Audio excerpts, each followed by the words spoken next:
ప్రయాసపడి భారం మోస్తున్న సమస్త జనులారా నా యొద్దకు రండి, నేను మీకు విశ్రాంతి కలగజేస్తానండి. విశ్రాంతి అంటే ఎక్కడ? ఈ లోకంలో మనం ఎంత ప్రయాసపడతాం, మన కోసం ఎన్నో పాటలు పడతాం. మనం ఎంత ప్రయాసపడినా వ్యర్థమే మన జీవితానికి. కానీ దేవుని కోసం మనం ప్రయాసపడాలి.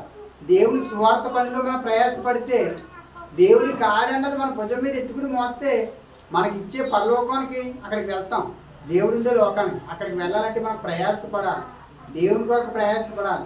పౌలు గారు ప్రయాసపడ్డారు. దేవుని కోసం ప్రయాసపడైన ఆయన హింసైన యాతన పడుతూ దేవుని సువార్త కడదాకా వెళ్ళాడు. మరణం వరకు కూడా దేవుణ్ణి విడిచిపెట్టలేదు. మనం కూడా దేవుని సువార్త పనుల్లో మనం బలంగా ముందుకు సాగాలి. అందుకే ప్రయాసపడి భారం మోస్తున్న సమస్త జనులారా నా యొద్దకు రండి, మీకు విశ్రాంతి కలగజేస్తాను. అంటే మన ప్రాణములకి విశ్రాంతి దొరుకుతుంది. మనం ఎంత ప్రయాసపడినా ఈ లోకంలో